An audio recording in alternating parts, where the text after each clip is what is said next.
Welcome to the AUA News Inside Tract podcast. Today's Inside Tract podcast is part of the Voices series and is brought to you by the Diversity and Inclusion Committee. Here we'll be joined in conversation with committee members, AUA members, and urologists from around the world to discuss how to build a strong, vibrant, and diverse urological community. Hi, I'm really excited to be here. My name is Justin Hahn. I am an assistant professor of urology at the Smith Institute for Urology at Northwell, Hofstra-Northwell School of Medicine. And I'm really excited to be here with really the queen of AUA data, Dr. Amanda North. She is a professor, an associate professor of pediatric urology at Albert Einstein College of Medicine. And she is the chair of the AUA Data Committee and knows all things census related. So we're really excited to talk to Dr. North about the AUA Census and how it relates to some of the AUA's DEI efforts and understanding our workforce. So welcome. Thanks, Justin. I'm really happy to be here, and I love talking about the census. So you've kind of hit on my favorite topic. Great. So we wanted to kind of start off and say, maybe tell us a little bit about how you got into the AUA census and where you see the census is and how it is going to sort of going forward, how the census is going to kind of evolve. Great, I'd love to. So first of all, 2023 census will be coming out, and we really encourage everybody to fill it out because the best data we get is when we have the most responses. And what's really exciting is this year is the 10th anniversary census. So when we finally get all the data put together, look for the publication in 2024 to include some extra special publications to honor that 10th anniversary. I first became involved with the census after the 2016 census. I was interested in studying physician burnout, and 2016 was the first year that the AUA put the MASLAC burnout inventory on the census. And I was lucky enough to have access to that data and got to write the first real paper on burnout in urology based on 2016 AUA census data. And that was during the time that I was in the AUA leadership program, which is a great way to get involved with the AUA. So I will advertise that also. And after I finished the leadership program, I was a non-voting member of the AUA Data Committee. I had fallen in love with the census after using the data and understanding that it was a way to get very large number of responses, which is the best way to understand a problem is to have more people tell you about it. And even as a non-voting member, I got to have my voice heard in terms of what we wanted to do with the census. And the census has been a process of evolution. I tell everyone I know what bad questions on the census are because I've written many of them myself. And I've learned what the census can and can't do through making every mistake known to mankind. Over the years, we realized that the census was a little too randomly put together, and we wanted to have a more programmed or planned way of writing questions each year. And so we created a census committee. I was the chair of the workforce work group, which is a partner with the data committee in creating the census. And so I worked with the chair of the data committee and a couple of other members of the data committee to come up with a plan for what frequency we were going to ask certain topics and to really think about how we wanted the census to evolve. And that's sort of where we are now with that evolution of the census, if that makes sense. Absolutely. And so how do you balance, some of the clinical aspects with the demographic aspects and make the census something that people are interested in filling out? Because it's, you're at the AUA or you're getting 100 emails. How do you realize that this is something that is relevant to everybody?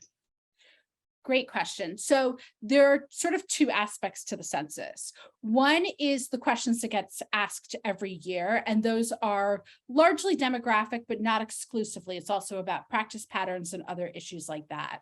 The demographic questions get auto-populated every year. So even though the census may seem long, the first part of the census is auto-populated. What year you graduated med school, when you graduated residency, if you did a fellowship, when you graduated fellowship, all of that gets auto-populated. So even though you will see those questions, and of course you should correct any mistakes, a lot of the demographic data is pre-populated for you. And so it makes it a little bit quicker to get through the questions. We also very strictly limit the number of questions each year.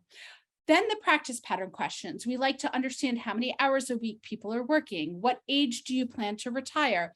And we actually see massive gender differences in planned retirement age, which is pretty interesting, for example. So that question is going to be really interesting when we see large numbers of women urologists getting towards retirement age. We're very curious to see if those plans change with time, because we don't know yet. So then there are clinical related questions, and we have a schedule. So BPH was asked last year. Kidney stones are going to be on the census coming up for this year. Pediatric questions get on. Bladder and kidney cancer questions get put on. Prostate cancer questions. Those are on a rotating schedule. And obviously, if you don't treat prostate cancer, you're going to skip over a whole group of questions. Other modules would be things like physician burnout. So about half of the people who answer the census get the Maslach burnout inventory when it appears on the census. It was in 2016. It was in 2021. We plan for it to be next on the census in 2026. So those type of module questions, this year, for example, there's a whole module of questions about patients harassing doctors and clinical staff to better understand that problem, which has never been studied in urology before, something to look for when you answer the census this year. And so that's going to be one module. Not everyone will see those questions, but about half of the respondents will. So we try to rotate the issues.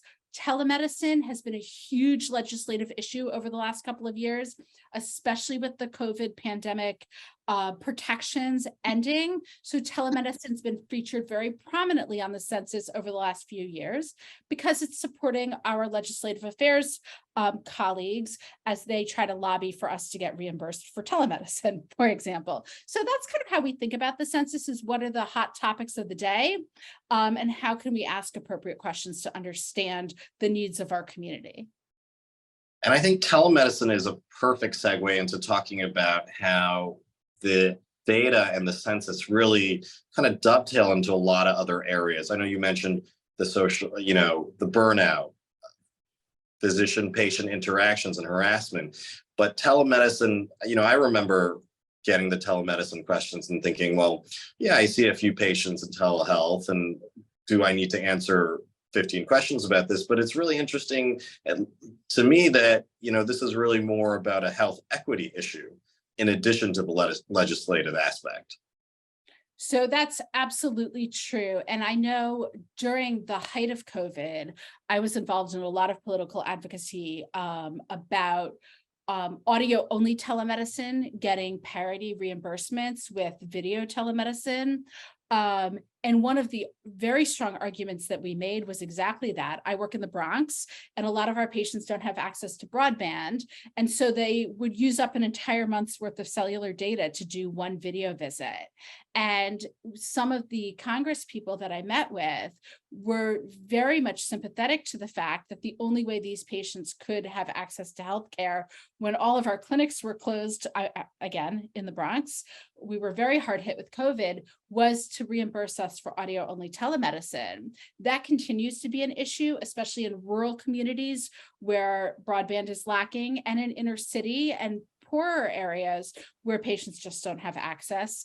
Not to mention the technological challenges that the elderly patients, now I'm a pediatric urologist, so I don't take care of elderly patients, but a lot of our elderly patients don't understand how to use the technology to access video telemedicine. And so the census is really focused on those aspects of telemedicine that have legislative issues that we could then take our data to Congress and say, this is why we need you to support what we're doing, because here's the data to say this is valuable. Absolutely. And so are there other areas of the census where perhaps someone like me who can't really connect the dots really see how the questions being asked are actually broader questions, health equity questions, or or these major issues, social issues that affect us as urologists? So I can think of a few, and I will say we've really taken into account diversity and equity issues in how we word the census. So I'm going to go on a little tangent here for a second, but for many years, the census only had two genders. You were either male or you were female. And a few years ago, we realized that not everyone identifies as male and female. And so when you're identifying your gender, we expanded the gender options to try to be more inclusive of our diverse workforce. When we look at sexual orientation, we had no data on sexual orientation among the urology workforce. And so starting with the last couple of years, we've added a section in the census to help better understand LGBTQ plus issues in the urologic workforce. We've asked questions on transgender care, whether or not urologists are providing transgender care, or whether or not they feel comfortable taking care of transgender patients, even if they're not offering specific care related to transgender issues.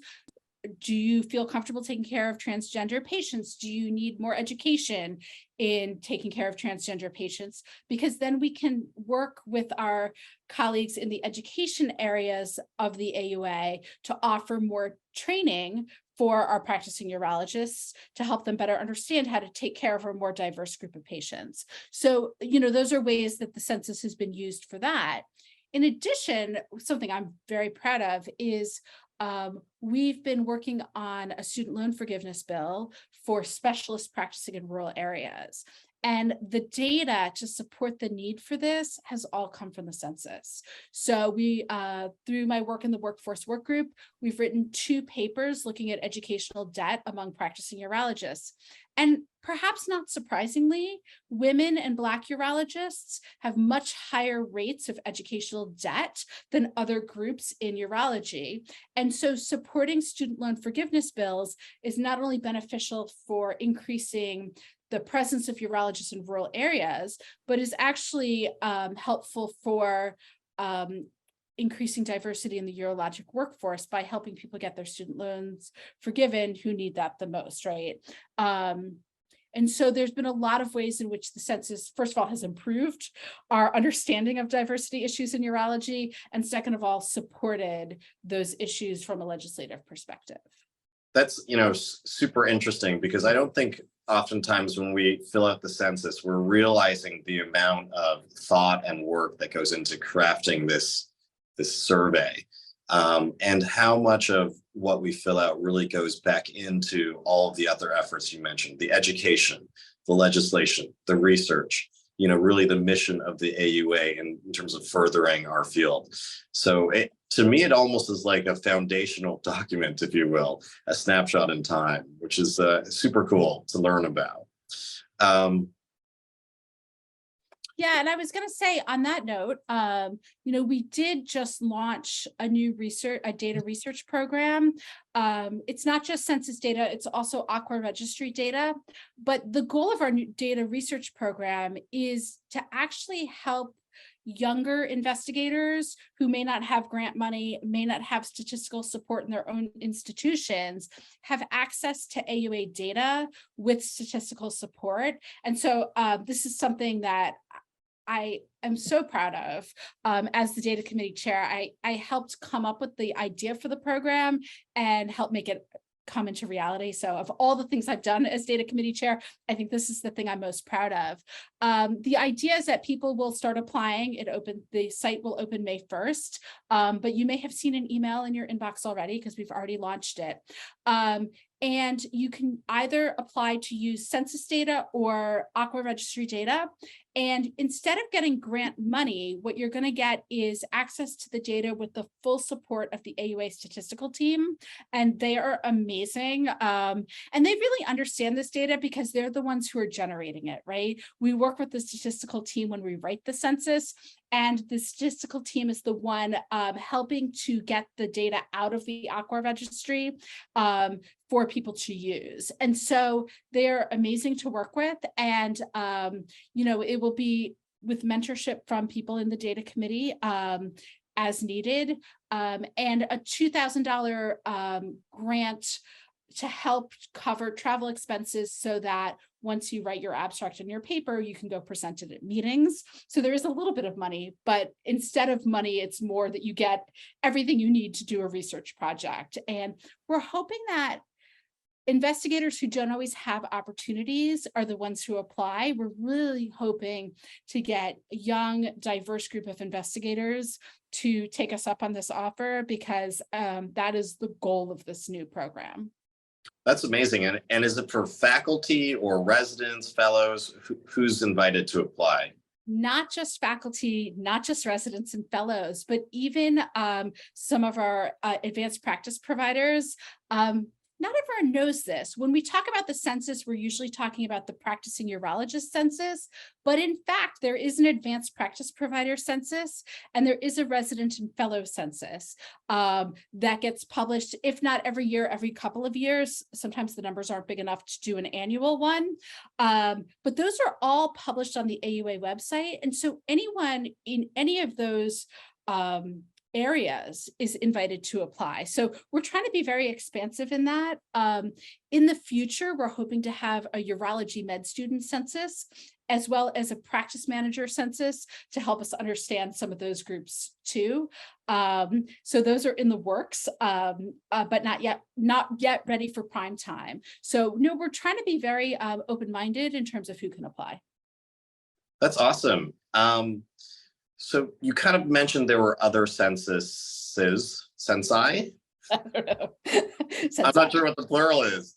So when you look at some of the other census data, are there trends, for example, within the APP world or within the resident world that, may surprise us that we don't know about? Because frankly, I didn't know that there was an APP census or a resident census separate. So we actually wrote the first ever paper on burnout among APPs in urology, which was pretty interesting. So APPs in urology have lower burnout rates than practicing urologists, but still significant burnout rates. And not surprisingly, women APPs seem to have higher burnout rates than men.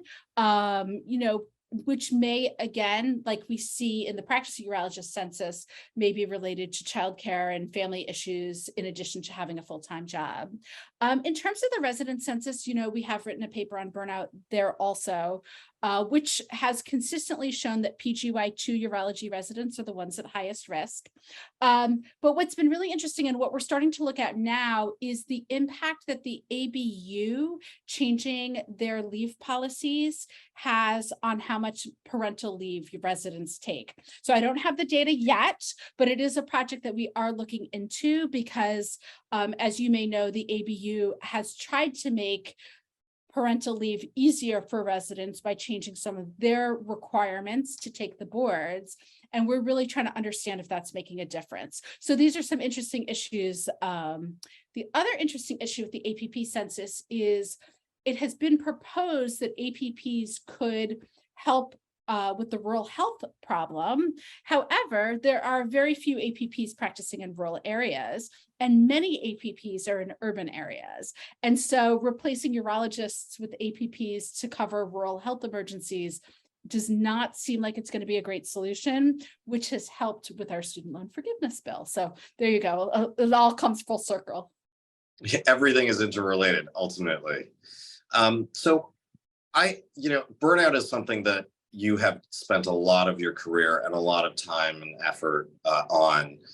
Have you noticed any trends in burnout? Because I remember, there was, I think, a Mayo Clinic Proceedings article that said that urologists were among the highest of all specialties in terms of burnout a number of years ago. Is that still the same? Has that changed? So that's a great question. I love that question. So actually, it was a 2014 Mayo Clinic paper that showed urology was among the worst specialties. And that is what actually prompted the AUA to put the burnout questions on the 2016 census. There was a concern that med students wouldn't want to go into urology after reading the Mayo Clinic paper. And so we wanted to study it for ourselves. And what we found was that the Mayo Clinic paper was not accurate. Unfortunately, with many of these multi-specialty studies, including the Medscape ones that everyone posts on social media, is they only include about 100 urologists, maybe 120 urologists if you're being generous. Whereas on the census, we can get well over 1,000 urologists responding. So interestingly, the Mayo Clinic had found in their 2011 study and again in their 2017 study that urologists were average in terms of burnout, which is exactly what we found on the census in 2016 and even again in 2021. The big trend that we saw in urology between 2016 and 2021 is that young women had very high burnout rates compared to the general urology population. Now, whether that wasn't true in 2016 or we just didn't have enough women in urology yet to show it, I can't tell you. However, the trend is very concerning and something we really need to keep our eye on. We also find that urologists who continue to practice past retirement age have very low burnout rates. And again, I can't tell you if that's because they practice fewer hours or they practice whatever they feel like practicing because they have the, flexibility to do that at that stage in their career. So they're just happier, or maybe they're continuing to work because they just love it so much, right? But we do see that skew. Now, remember that urologists over the age of 65, less than 1% of those urologists are women. So it will be interesting to see as women urologists age, what happens to those trends. And it's something I'm looking forward to understanding in the future. Yeah, that's interesting because I think you had also mentioned once in a conversation that, as a field, we're getting older, right? Even though we have more residency positions a year, we're probably graduating 50% more residents now than that we did 10 years ago. But as a specialty, overall, we're actually aging as a workforce. And how does that sort of impact our field and our patients? So that's a really interesting question. I think, the older group of urologists are different from the youngest group of urologists in a lot of ways, right? We know it's predominantly men, 99+% men. And there are a lot of generational differences, right? I think I was just reading an article about how the traditional home life, the woman did 80%, the man did 20%. Whereas when you looked outside the home, the men were maybe doing 80% and the women were doing 20% in terms of income. And this younger generation, and I'm right in the middle, tries to be more 50-50 in terms of that, right? The men are much more involved in home life and child rearing, and the women are equally likely to be having a career outside the house, which is what we see in our urology practice. So there are huge differences in how that is set up. And I don't think we know what's going to happen with that in the future, right? We don't know if people who are continuing to practice urology into their 70s hopefully are staying up to date on guidelines, and we know that there's maintenance of certification that the ABU sets up. I do think some of them are working part-time in a reduced capacity, which may be why they love it so much, right? If you're working 2 or 3 days a week and you're able to take long weekends away with your, with your spouse and enjoy your life, that may not be such a bad work-life balance situation. Whereas when you're starting your career, you certainly don't have that flexibility, and you may be working 6 days a week and not have any time for vacation. So I think we have to see what happens as things go forward. Statistically, when we look at urologists under the age of 40, the percent women is about 25%. And so there is going to be a huge shift from I think it's 11.6% on the most recent census, 11.6% of practicing urologists are women. We're about to see a huge jump, right? Because that number is going to change as the urology population ages. And that'll be really interesting to see how that impacts our specialty. I think a lot of us are really excited about that prospect. Right. And it makes me wonder, because we've also talked a lot about how practices have changed quite a bit. More and more of us are hospital employed or in large groups and academic settings. A lot fewer people are in private practices or solo practice small groups. And do you think that plays in with all these other trends in terms of, more women in the workforce, or perhaps people who are, taking on more domestic, duties? I mean, how does that kind of interplay, and has that ever been looked at?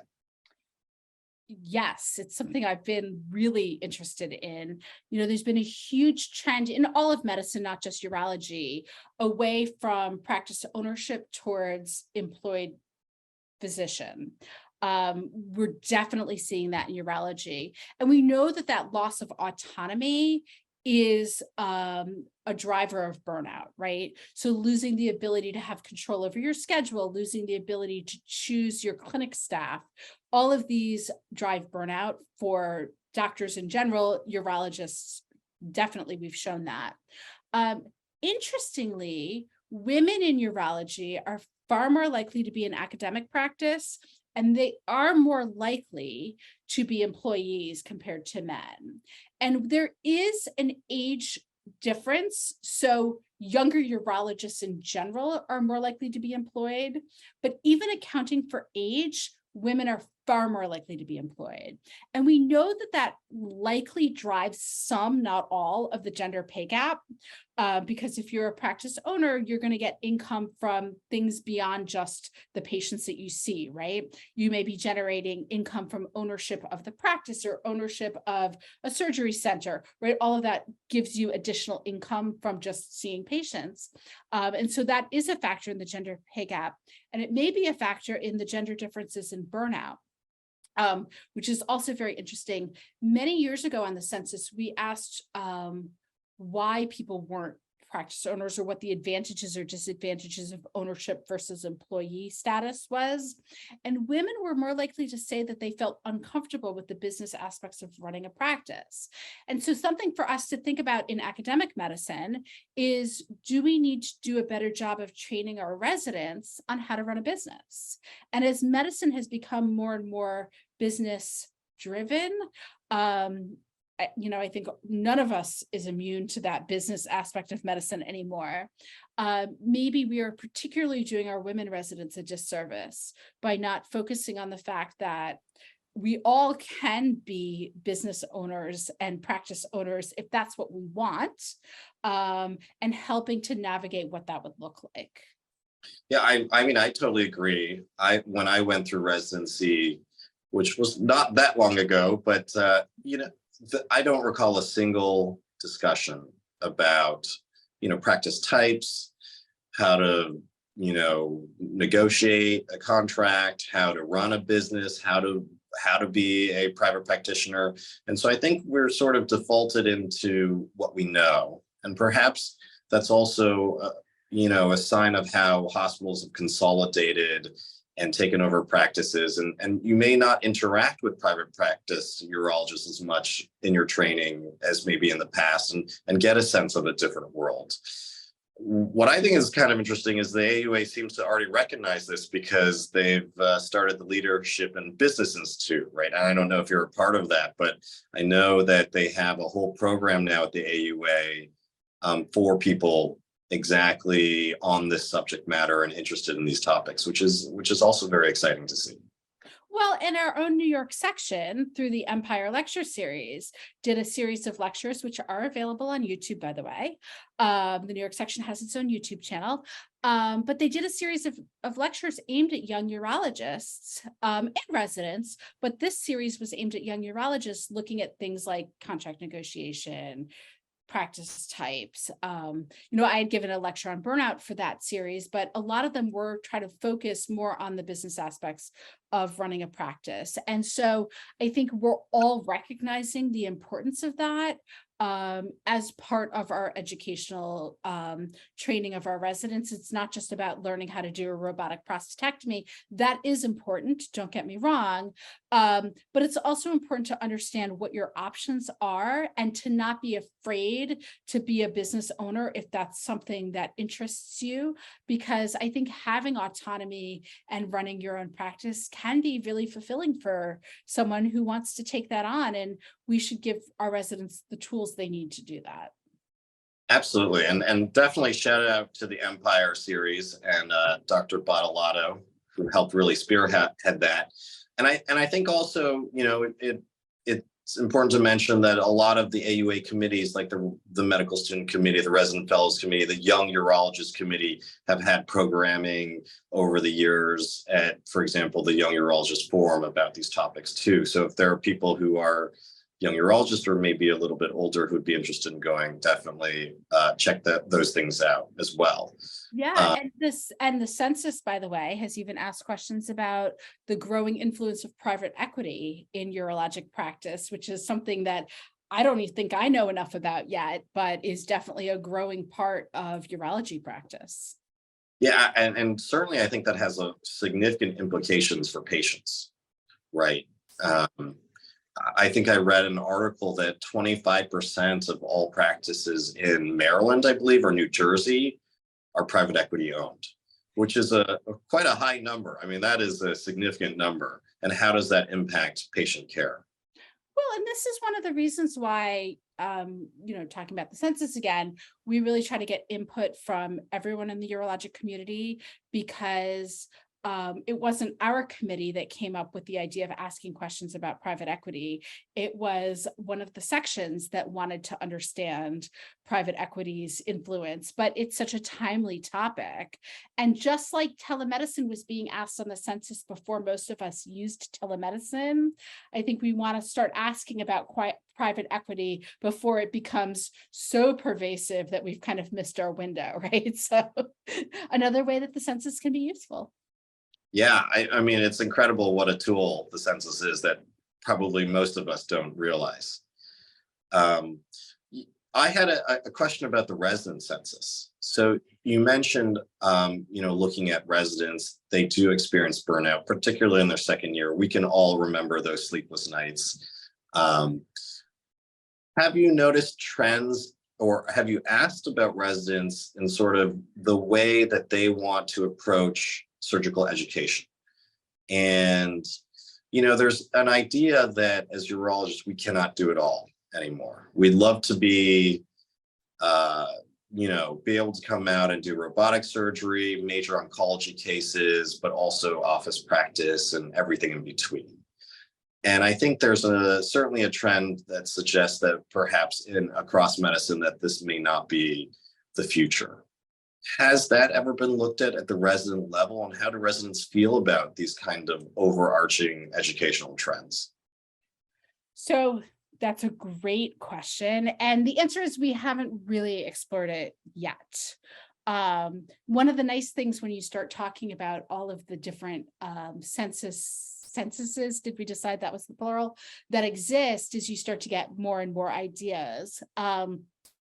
When someone had suggested the patient harassment of doctors and clinical staff as a module, and I asked that we put it on both the APP and the resident census also, because I feel like a lot of times the residents are the ones who get abused the most by patients, and I thought it was really important for us to understand that.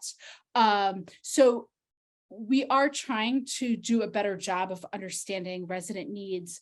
We have looked at what the residents want in terms of amenities during residency, and maybe that's not quite the right term. Simple things like residents actually want a bed to sleep in when they're on call. I know that sounds shocking, but apparently there isn't always a bed for the residents to sleep in when they're on call, which I just can't imagine. Residents want to have food when they're on call. Residents want to be able to Uber home if they feel that they're not safe to drive after a night on call. And these are like sort of basic human needs. So it's shocking to me that we have to actually talk about the fact that this is what residents want. But so we have understood those kinds of amenities. I think thinking about how to craft a well-worded questions on what type of educational opportunities residents want is something to really think about, because I think how to get responses that answer the question that we're looking for without leading is always the challenge. But I definitely think I love that idea, and it's something I really think for the 2024 census that we should really think about how to integrate that. Happy to work with you on that further. Let's do it. I mean, I think that we always sort of react oftentimes to sort of a trend that's already been bubbling out there, and perhaps it's in other specialties, which is super great to hear about how really with telehealth, with patient harassment, some of these things with private equity, it sounds like the AUA census is really on the forefront.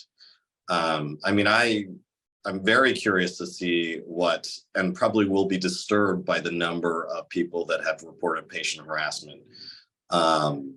And that's probably a big gap in our education as well.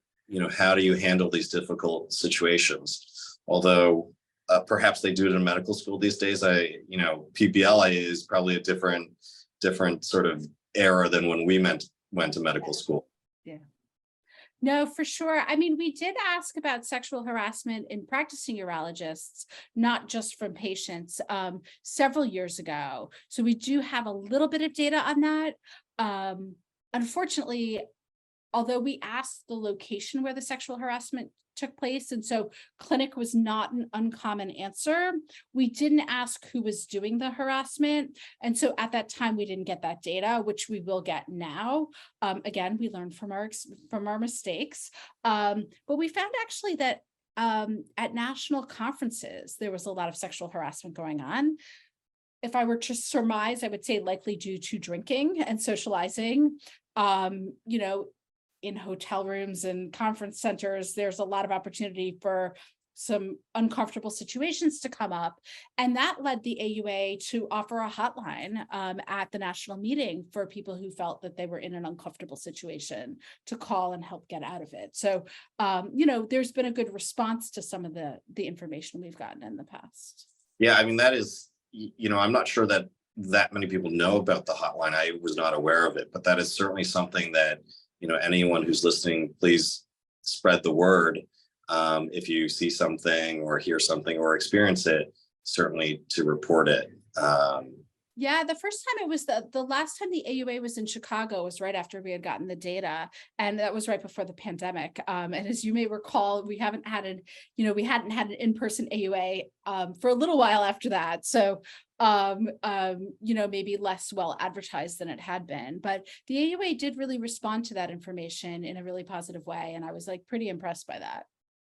That's awesome to hear. So when you're talking about the patient harassment questions, are they more of the sort of sexual nature or sort of that, or is it sort of racial discrimination? Excuse me, I can't speak. Racial discrimination, or is it more of almost an angry patient type of encounter, or does it encompass all of those things? Kind of all of those things, actually. Have you had, patient harassment based on gender, race, et cetera, et cetera? So, and there's a whole series of questions, actually. They were written by someone working on a grant, and asked us if they could use the census for that project. And it dovetailed really nicely with our efforts to try to increase the inclusiveness of the questions we ask on the census. And so I was really excited to be able to put those on. Yeah, I would be curious, and I imagine that this is a little bit separate but related, if people experience that in their workplace, not just from patients, but perhaps from colleagues, coworkers, superiors, maybe even, quote unquote, subordinates. I'd be curious, and that may be a next iteration that you think about going forward. It's funny because I'm laughing because just a couple of weeks ago, I was in the pediatric day hospital. I've worked at the same institution for 15 and a half years as an attending surgeon, right? And my resident witnessed another surgical resident asked me to witness his consent as the nurse. And after 15 and a half years as an attending surgeon, you would think I still wouldn't be called a nurse. Not, I love my nursing colleagues. Please don't think that I'm saying anything bad about being a nurse. It is a wonderful profession, but I'm an attending surgeon who did, 8 years of post-medical school training to be a pediatric urologist, and it does get old. It does get old. And so it happens, we know that underrepresented minority urologists, as well as women urologists, are often misidentified as being anything but the doctor or anything but the surgeon. And it's exhausting. It's exhausting for people. So yeah, certainly I can relate, not as a woman urologist, but my wife being a physician as well. I mean, the number of times that I hear, unfortunately, women get treated differently than men as physicians. And oftentimes as men, we don't, unless we witness it, we have no idea. We really have no idea. And it's really unfortunate. But what she mentioned to me, which was interesting, is sometimes some of the female women colleagues can be even harsher than the men. Women nurses to women doctors sometimes is some of the sort of the worst of it, if you will. My former resident, who's now an amazing practicing urologist at Penn State Hershey, co-authored a paper on promotional disparities for women in urology. She invited me to work with her on it. And when we did look at some of the issues of women surgeons and women nurses and how much extra time women put into status leveling with the nursing staff in order to get the same respect as the men in urology. But absolutely, there's a lot of data to support that. And, more issues for future census reports, I think. Yeah, I mean, it is interesting that there's so many hidden taxes, if you will, and we don't necessarily in sort of the dominant discourse realize whether you're a woman or you're an underrepresented minority, how much tax, quote unquote, you have to pay to kind of go to that level playing field. And it's unfortunate. There is work to be done. There is work to be done. And I think,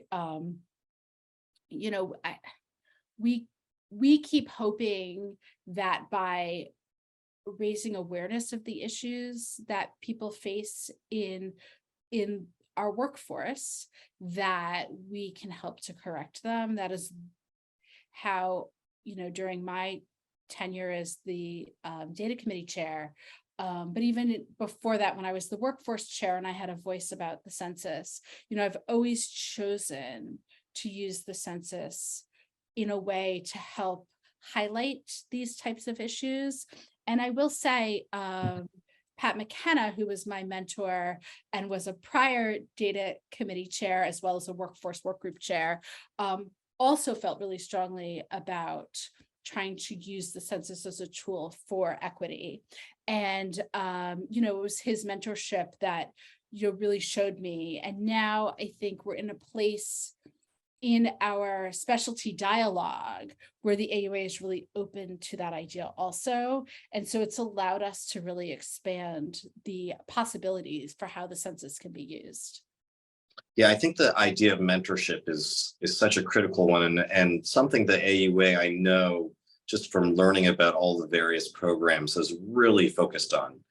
I'm just thinking of the USmart program, which I think one of your fellow colleagues, Dr. Small, is actually is a mentee on. But and the Future program, which is our inaugural program at the AUA this year, a DEI program looking at future urology talent and underrepresented entities. The Future program is really looking at first and second year medical students and attracting them to urology and trying to get people at a younger age interested in our field, because by the time they're, in their rotations, they may already have an idea, or as a fourth year, they may already have an idea. Yeah.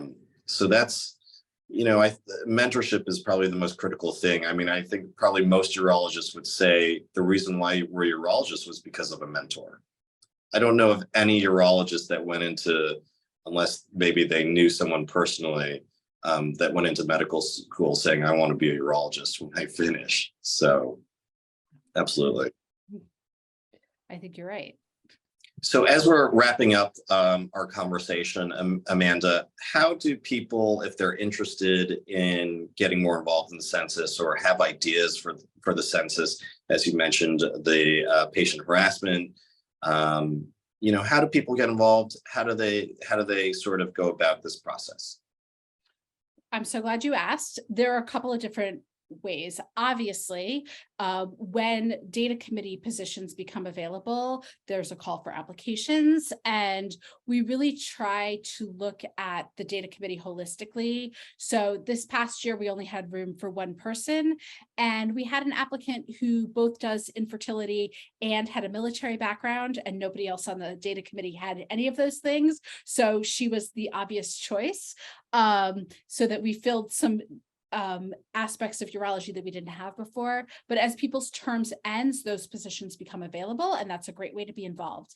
But the other way to be involved is every fall, usually around November, the AUA actually sends out a call for census questions, and we send it out to all of the various groups who exist within the AUA, so subspecialty groups, sections, all of those different organizations are invited to submit questions, and anybody can. And then we look at those questions and we create the census based on the questions that were submitted. And so if people are interested in sending ideas for future censuses, look for that call for questions that comes out in November. We ask that you get the questions to us by early January, and then the committee looks them over and creates the census. What would you say to somebody if they were interested in the committee? Because as you mentioned, sometimes you only have one position available. Yep. And other than the open call, are there other opportunities, or should people just consider reapplying? Don't get discouraged, basically, right? Yeah. So the first thing is don't be discouraged. And the other thing I'll say is, it's so random sometimes. It's very easy to take things personally that are not personal. But the second thing is you don't have to be on the data committee to submit questions for the census. Like I said, there's an open call for census questions, and anyone can submit census questions. So don't feel like you have to be on the data committee for that. The other thing I would say is that it's not bad to apply for multiple committees, because even if the data committee isn't taking a lot of people, the Legislative Affairs Committee, we work closely with them because we care about their legislative agenda, may have spots. Or some of the other committees, like the QI committee, may have spots. Your own committee, you're on the new DEI committee, may have spots. And so I don't think it's frowned upon to say, I want to be involved with the AUA and I'm willing to do different things. Additionally, the data committee partners with the workforce work group in creating the AUA census. Andrew Harris is my successor on the workforce work group. He's the current chair, and he's phenomenal. He's also on the QI committee, so he wears multiple hats. The workforce work group falls under legislative affairs, but partners with census. So it's a pretty interesting role to play there also. So there are a lot of opportunities to be involved. And I think sometimes, I had someone who didn't get chosen for the data committee email me to say, how do I make myself a better candidate? And my answer was, there was nothing wrong with your candidacy. I just didn't need another pediatric urologist from New York right now on the data committee, because we have too many people from New York and enough pediatric urologists for the moment. And so it was just the wrong year. And that is always the truth. And I ended up picking someone that I didn't know at all. And I'm sure she's going to be wonderful because, like I said, military background, infertility, we have neither of that on the data committee yet. And so it's just a different perspective. And that's what we're always looking for, is geographic, specialty, perspective differences in creating the committees. And so, but we get questions from SWU, we get questions from the different sections, from SUO, from, every different group in urology sends the census questions. So maybe being involved with SWU is your way of getting your questions sent to the census. And I will tell you that people in SWU leadership had a meeting with me to ask how to word the questions that they wanted on the census in the best possible way. And always happy to do that also. Yeah, I think you make a really good point, which I would echo, is that it is a little bit random and based on certain external factors like the makeup of the group already. We don't, as you mentioned, want everybody from the same area or section or subspecialty, and definitely, not to take it personally is an absolutely important point. But I think what I've learned from my conversation with you is there's so much interrelatedness throughout the organization, throughout the AUA. And it may be that you're interested in education, but there's not a committee available opening, but somehow quality or the data committee and all of that kind of interplays together. And you may be, a question that I mentioned about how the resident education would be. That's an education question that may end up going through the data committee. So, right. And guidelines, right? Guidelines, right. I would argue that the AUA guidelines are hugely educational. Yeah. Absolutely. I mean, the guidelines committee, sort of form the basis of all of our maintenance of certification, really, of our continuing education. Absolutely. Everything is kind of interrelated. I think there are opportunities for people, and you have to keep an open mind and an open heart, I would say, and not, I have a child who's about to start applying to college, and the idea that you shouldn't set your heart on one college because you may or may not get in, but to be open-minded about several opportunities that you may be able to enjoy. There isn't one right path. And so keep an open mind and an open heart and keep applying. And people remember this person has applied multiple times, it's their turn. And that may not be fair either, but I know that sometimes that's how it works. And, I think that not getting discouraged and realizing that the right opportunity is going to come at the right time. Absolutely. Sage advice, which I hopefully will impart to my children in 10 years or so. Good luck. Well, I'm already starting to say that I did learn from one of these young urology forums about saving early for college. So we could go on for hours talking about this. It's such a fascinating topic. I really appreciate your time and your expertise. All the work you've done in furthering our specialty, our knowledge of our specialty, and kind of the issues that relate to equity, among other things. So I really want to thank you, Dr. North, for being here and sharing your insights with me and with everyone. And certainly look forward to chatting with you again. Please, please, please fill out the AUA census. Again, the more of you who do, the better the data we have. And please let us know if there are issues that haven't been addressed, and we're happy to consider them for the future. And I really thank you for your time, and it's been really lovely working with you. So thank you for that. Thanks. This has been Voices, an AUA News Inside Tract podcast brought to you by the AUA's Diversity and Inclusion Committee. For more information about the AUA's diversity, equity, and inclusion efforts, visit auanet.org/diversity.